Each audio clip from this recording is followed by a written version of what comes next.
네, 오늘 말씀 의도적으로 시험 받으시면 제목 갖고 여러분과 함께 은혜를 나누고자 합니다. 또 계속해서 이렇게 제가 강단에 섰지만 또 오예배 또 설교는 왠지 더 떨리고 긴장이 좀 되는 것 같습니다. 여러분은 시험을 이렇게 많이 치러보신 경험이 있습니까? 대다수의 분들이 어렸을 적에 학창 시절에 아마 수많은 시험을 치러봤을 것입니다.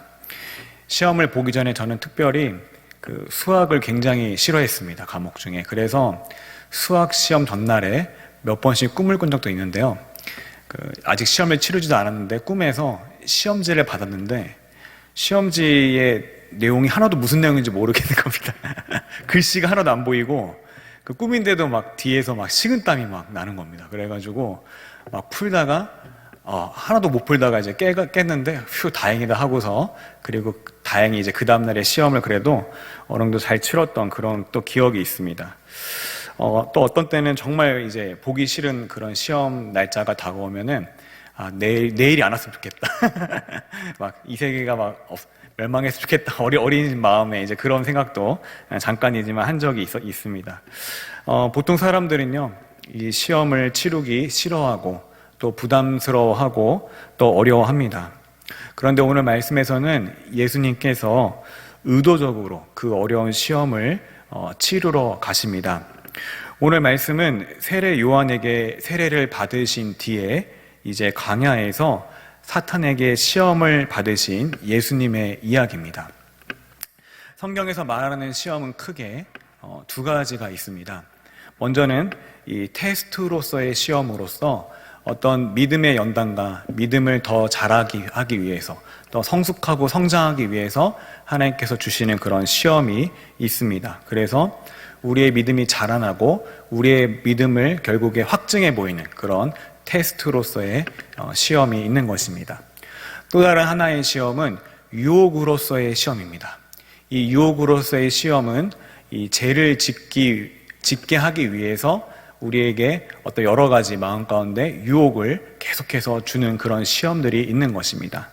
우리 야고보서 1장 13절에서 이 사람이 시험 받을 때 내가 하나님께 시험을 받는다 하지 말지니 하나님은 악에게 시험을 받지도 아니하시고 친히 아무도 시험하지 아니하시느니라. 아멘. 이 말씀처럼 이 말씀에서 나온 하나님께서 친히 아무도 시험하지 않는다는 그 뜻은 유혹으로서 사람들을 죄를 짓게끔 하는 시험은 이 성도들에게 절대로 하지 않는다는 것을 의미하고 있는 것입니다. 근데 반대로 이제 사단은 여기 나오는 이제 죄를 짓게끔 하는 그 유혹으로서의 시험을 계속해서 우리 성도들에게 사실은 주는 것이 바로 사단의 시험인 것입니다. 그런데 오늘 재밌는 것은 이 말씀을 보면은 예수님이 성령에 이끌려서 그냥 간 것이 아니라 성령님에 의해서 이끌려서 광야 속으로 들어갔다고 하십니다. 마치 시험을 받으러 이 고의적으로 이 광야로 들어가신 것 같은 그런 모습을 말씀에서 볼 수 있습니다. 그러면 왜 이렇게 예수님께서 고의적으로 어떤 의도성을 가지고 왜 시험을 받으러 광야로 가셨을까요? 이것을 알기 위해서는 먼저 우리가 광야라는 그 키워드에 좀 집중할 필요가 있습니다. 광야는 여러분 생각할 때 어떤 이미지입니까? 어떤 곳입니까? 우리 대표적으로 이제 엘리야 같은 경우는 그 한때 바알과 아세라의 선지자들과 정말 갈멜산에서 신앙적인 싸움을 하고서 결국에 승리를 했습니다. 그렇게 큰 승리를 하고도 아합의 아내였던 이세벨이 사자를 보내서 엘리야 너를 반드시 죽이겠다고 했을 때 그가 정말 겁이 나서 어쩔 줄 모르고 아무것도 못하고 도망친 곳이 바로 이 광야입니다. 이 엘리야에게 있어서 아마 광야는 그 실패의 자리, 이 도망친 자리가 아마 광야일 것입니다. 오늘 사단의 질문에 대해서 예수님의 답변은 구약의 인용이 굉장히 많습니다.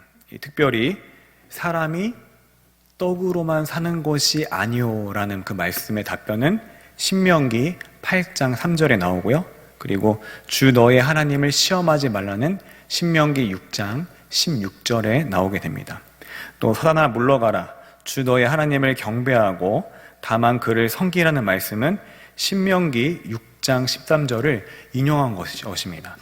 마치 저자가 의도적으로 이 신명기에 예수님께서 의도적으로 신명기의 내용을 인용하신 것 같습니다. 오늘 읽은 그 마태복음의 저자는 예수님의 제자 마태가 쓴 책입니다. 이 마태복음은 유대인들을 향해서 쓰여지고 있습니다.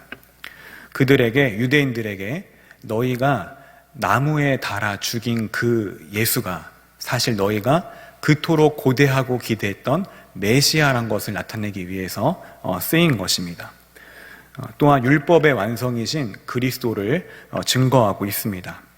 그래서 그런지 그 4복음서 중에 가장 많이 구약에 대한 인용이 가장 많이 등장하고 있습니다.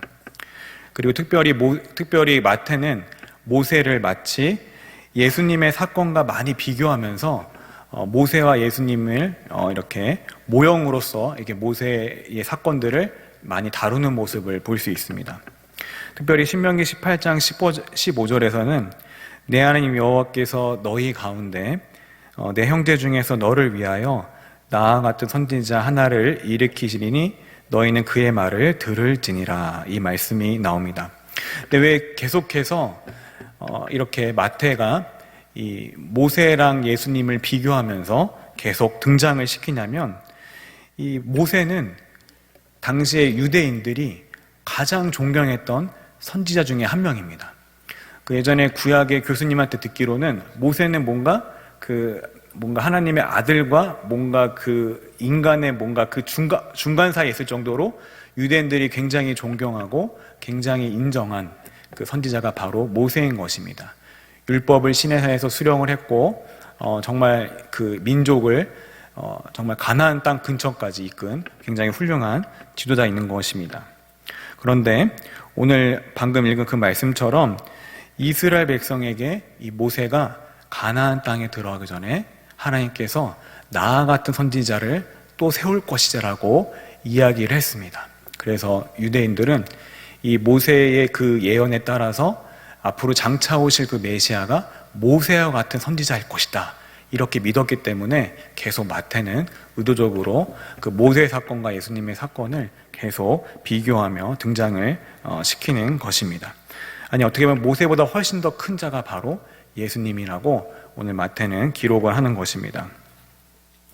신명기와 모세 하면은 이 빼놓을 수 없는 사건이 바로 출애굽한 광야에서 생활한 바로 이스라엘 백성들의 모습입니다. 이스라엘 백성은 그 홍해, 즉 물을 가르고 광야에 간 것처럼 예수님은 오늘 마태복음 4장에 그 사건이 있기 전에 마태복음 3장에서 세례 요한에게 세례를 받으셨습니다. 그것도 물로 세례를 받았습니다. 출애굽기에서는 홍해 물이 갈라지지만 그 3장에서는 하늘이 열리면서 하나님의 음성이 들리게 됩니다. 그리고 이 성령이 비둘기같이 내려오는 그런 사건이 있었던 것을 기억합니다. 광야는 하나님의 그런 시험의 장소였습니다. 내가 거룩하니 너희도 거룩하라, 그 하나님의 말씀처럼 아직 애굽 생활에서 여러 가지로 그 찌든 물기들, 애굽의 여러 우상들을 섬기고 또 애굽의 수많은 그런 이방신들을 섬기고 아직 그런 게 남아 있었던 그 이스라엘 백성들을 거룩하게 하는 장소, 그리고 이스라엘 백성들을 바꾸는 장소, 또 이스라엘 백성들이 하나님이 누구인지 아직은 정확히 모르기 때문에 그 하나님을 경험하게 하는 장소가 바로 광야였던 것입니다. 이 광야는 인간적으로 볼 때 고난의 장소, 그리고 굉장히 줄이고 힘들고 목마르고 어려운 그런 장소였지만, 사실 하나님의 관점에서는 그 새 신부 이스라엘과 마치 신혼생활을 하는 그런 하나님의 그런 놀라운 그런 장소가 바로 광야였던 것입니다. 그러나 오늘 이스라엘 백성은 어땠습니까? 이스라엘 백성은 그 장소에서 어떤 하나님의 기대와는 다르게 먹을 것이 없습니다. 마실 것이 없습니다. 우리가 나와 보니까 애굽보다 이 광야가 훨씬 못한 것 같습니다. 덥습니다. 여러 가지 수많은 원망과 불평을 했던 곳이 바로 광야였습니다. 또 심지어 이 모세가 시내산에서 그 하나님의 율법을 정말 그 수여를 받을 때 모세가 내려오지 않자 이스라엘 백성들이 그 두려워서 그 금송아지를 만들어서 거기서 춤추고 뛰노는 것이 바로 광야였던 것입니다. 또 가데스 바네아까지 가서 어떻습니까? 이 가데스 바네아에서 12정탐꾼을 보내서 그곳에서 이제 하나님께서 원하신 것은 좀 믿음의 눈으로 그 땅을 좀 보기 원했지만 이스라엘 백성이 40일 동안 정탐하고 와서 한 보고는 갈렙과 여호수아 빼고는 다 악평이었습니다. 우리가 보니 저들은 정말 거인과 같고 우리는 메뚜기와 같다. 이렇게 믿음 없는 대답으로 사실 하나님을 굉장히 실망시켰던 장소가 바로 광야인 것입니다. 그래서 하나님께서는 그 정탐한 수 40일을 하루를 1년으로 계산해서 40년 동안 이스라엘 백성들이 고통 속에서 광야를 돌게 하시고 1세대의 전부는 갈렙과 여호수아 빼고는 전부 가나안 땅으로 들어가지 못하게 한 곳이 바로 이 광야인 것입니다. 광야는 이처럼 철저한 실패, 철저한 패배의 장소로 우리에게 느껴지게 합니다. 다음으로 예수님이 의도적으로 이 시험을 받으신 것에 대해서 이유를 알기 위해서는 바로 이 시험의 종류를 알아야 됩니다. 우리 사도 요한이 쓴 요한일서 2장 16절을 잠깐 보도록 하겠습니다. 우리 같이 한 번만 읽어보겠습니다. 시작. 이는 세상에 있는 모든 것이 육신의 정욕과 안목의 정욕과 이생의 자랑이니 다 아버지께로부터 온 것이 아니요 세상으로부터 온 것이라. 아멘. 요한은 세상에서 온 것을 뭐라고 정리하죠? 크게 세 가지로 말하는데 육신의 정욕, 그리고 안목의 정욕, 그리고 이생의 자랑으로 분류하고 있습니다. 근데 광야에서 예수님께서 사탄에게 받으신 그 시험의 내용도 이 세 가지와 크게 다르지 않습니다. 또한 시험에는 당시에 또 오늘날 잘못된 그 메시아관에 대해서 사실은 다루고 있는 것입니다.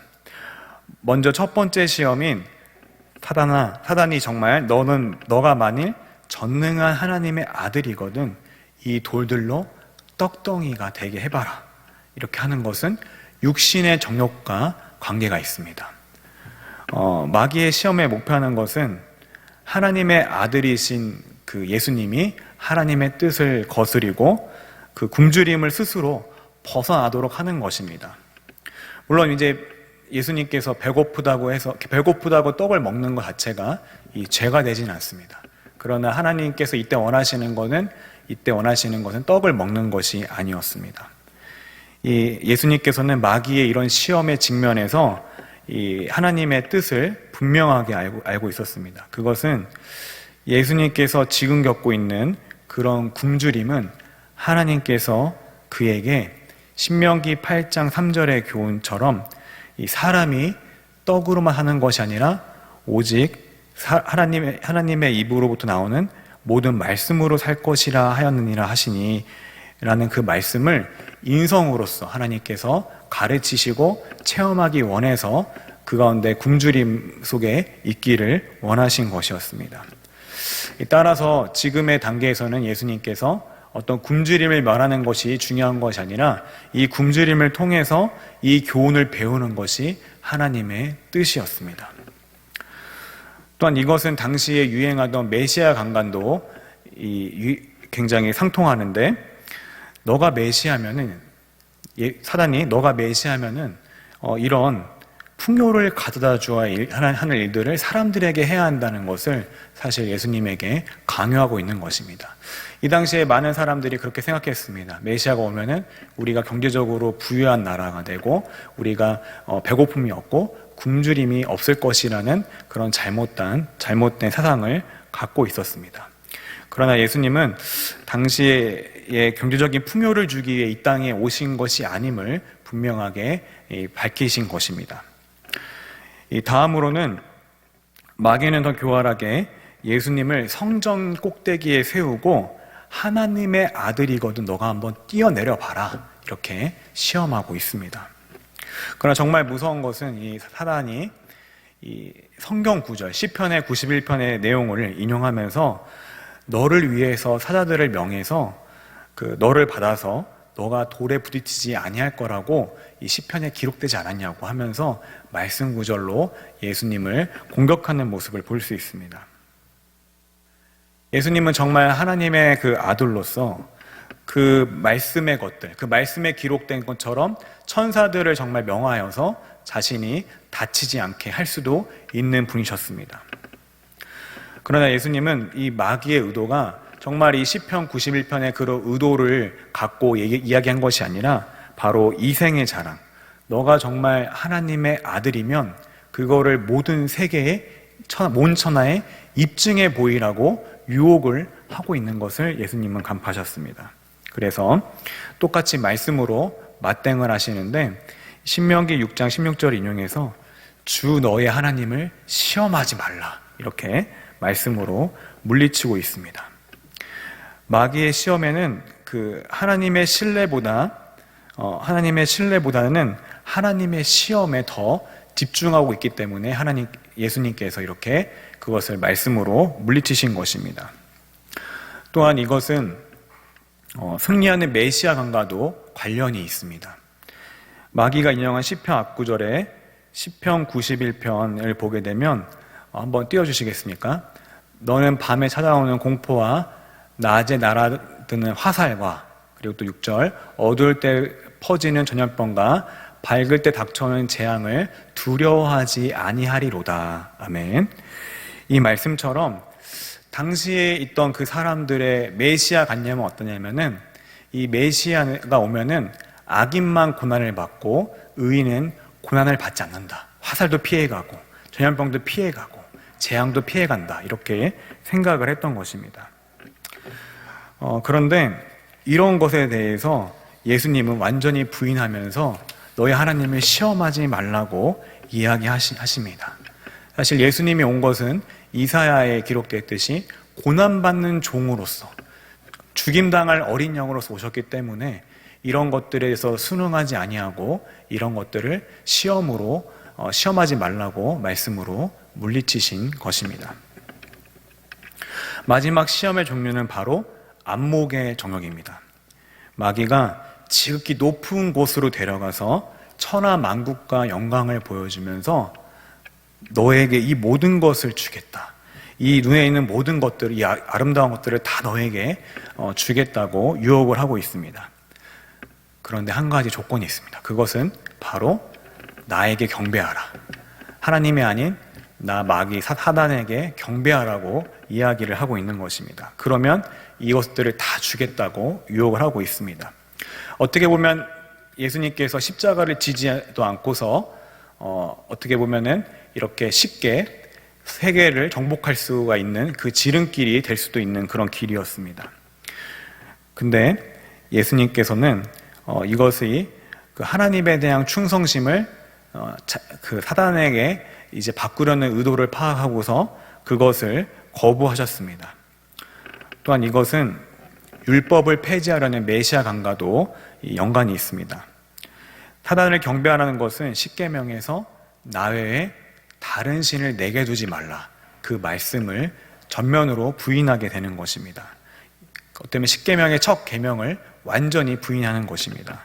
그렇기 때문에 예수님께서는 이 제안을 거절하시면서 사단아 물러가라, 다만 너희 하나님을 경배하고 다만 그를 섬기라고 말씀을 하시는 것입니다. 육신의 정욕, 이생의 자랑, 안목의 정욕에서 예수님은 비록 이기셨지만 사실 광야에서의 이스라엘처럼 이 엘리야처럼 철저히 실패한 사람이 성경에서 등장합니다. 그것은 바로 인류의 조상인 아담과 하와입니다. 우리 말씀 창세기 3장 6절 한번 읽어보도록 하겠습니다. 시작. 여자가 그 나무를 본즉 먹음직도 하고 보암직도 하고 지혜롭게 할 만큼 탐스럽기도 한 나무라. 여자가 그 열매를 따먹고 자기와 함께 있는 남편에게도 주매 그도 먹은지라. 아멘. 이 먹음직하다는 것은 바로 육체의 그 정욕적인 부분을 말하는 것이고, 보암직도 하다는 것은 바로 안목, 눈으로 보는 것에 대한 정욕을 말하는 것이고, 지혜롭게 할 만큼 하다는 것은 바로 이생의 자랑. 이걸 먹으면 내가 지혜로워져서 하나님보다 위에 있을 수 있다는 그런 이생의 자랑을 나타내는 바로 시험의 종류인 것입니다. 우리의 조상 아담은 분명히 이런 시험을 사실은 통과할 수 있음에도 불구하고 그것의 유혹에 이기지 못하고 철저히 실패하게 되었고, 사실 이 아담이 인류의 대표이기 때문에 어떤 아담만 실패하거나 어떤 그 이스라엘 백성만 실패하거나 엘리야 한 개인만 실패한 것이 아니라 사실은 인류 모두가 그 광야의 시험, 그 죄의 유혹으로부터 사실은 실패를 한 것입니다.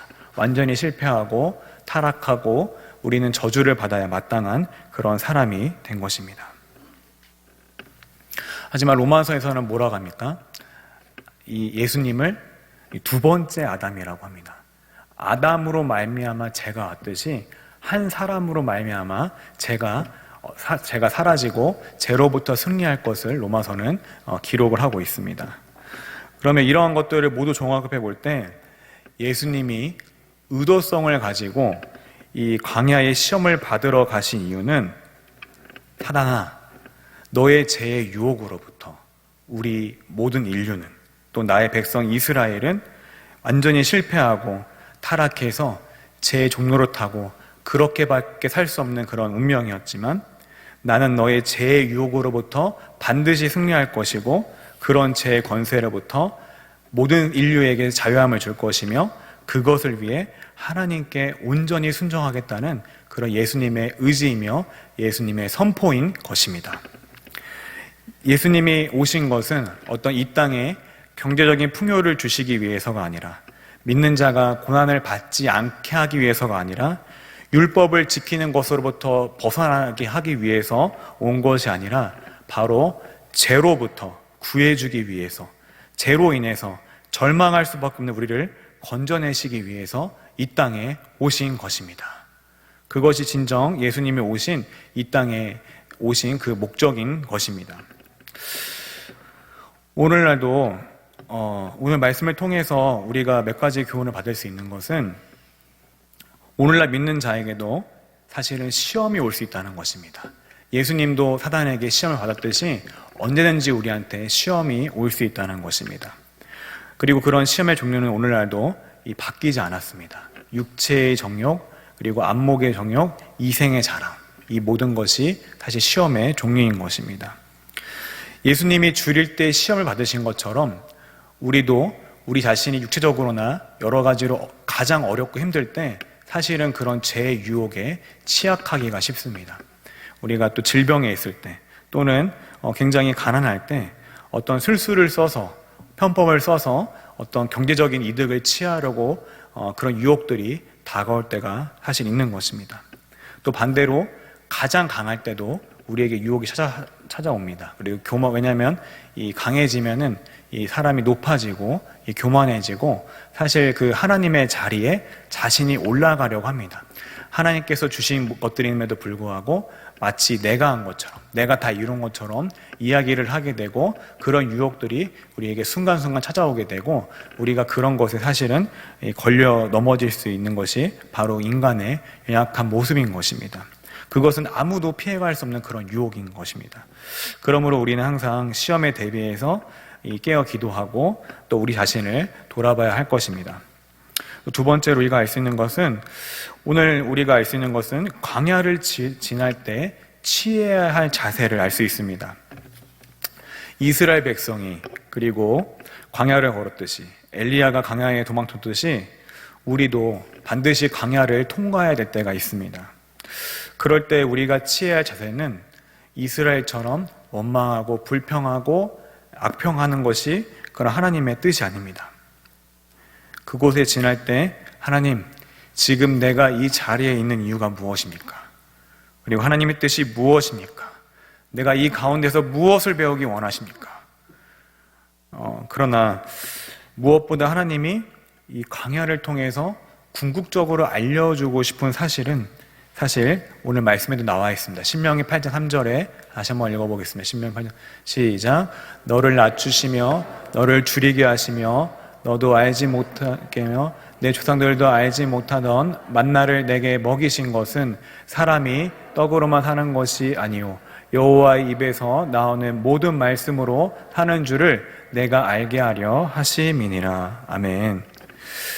이 말씀처럼 우리를 낮추시며 줄이게 하신 것은 우리를 고통 가운데 내버려두기 위해서, 우리가 어떤 고통당하는 것 하나님이 즐기기 위해서 이 내버려 두신 것이 아니라 정말 그 사람이 떡으로만 사는 것이 아니라 살아있는 결국에 하나님의 말씀으로 사는 줄 우리 인생이 머리로가 아니라 전 인격을 통해서 깨닫고 배우기를 원하시기 때문에 그런 광야를 지나게 하는 것입니다. 우리가 하나님 편할수록 하나님으로부터 멀어지고 하나님부터 벗어나고 싶은 그런 죄인의 사실 우리의 습성이 다 우리 가운데 있습니다. 그러나 어려우면 어려울수록 그 가운데서 더 하나님을 찾고 하나님의 말씀을 의지하고 하나님께 기도하게 되고 하나님의 뜻이 무엇인지를 우리가 돌아보게 되는 그런 우리 안에 그런 모습들이 사실은 있는 것입니다. 이처럼 우리가 그 말씀으로 살아가는 것이 우리 인생인 줄을 아는 것이 하나님의 깊은 뜻과 계획과 목적인 것입니다. 그러나 한 가지 좀 어려운 것은 예수님이 마귀의 그 시험을 받을 때 말씀으로도 받았습니다. 오늘날도 마찬가지로 여러 말씀으로 사실은 이 현대에 우리 성도들과 또 우리 신학 가운데 많은 시험과 어려움들이 있습니다. 요즘에 그런 현대의 신학들은 뭐냐면 정말 요새 신학자들은 워낙에 합리적인 것들을 추구하다 보니까 어떤 기적을 가지고서 이것은 사실 이 당시에 진짜 있었던 일이 아니라 후대에 와서 기록되거나 혹은 이게 갖다 붙인 것이다 이렇게 얘기를 하는 학자들이 굉장히 많습니다. 그래서 성경을 볼 때 이 사람이 쓴 것과 또 하나님이 쓴 것을 구분해야 한다 이렇게 말하는 학자들이 굉장히 많이 있는 것입니다. 그것이 사실 현대의 그런 사조인 것입니다. 그러나 오늘 디모데후서 3장 16절을 보게 되면은 모든 성경은 하나님의 감동으로 된 것으로 교훈과 책망과 바르게 함과 의로 교육하기에 유익하니 라는 말씀처럼 성경의 부분이 하나님의 감동으로 된 것이라고 얘기하지 않고 모든 성경이 하나님의 감동으로 된 것이라고 분명히 성경은 기록을 하고 있는 것입니다.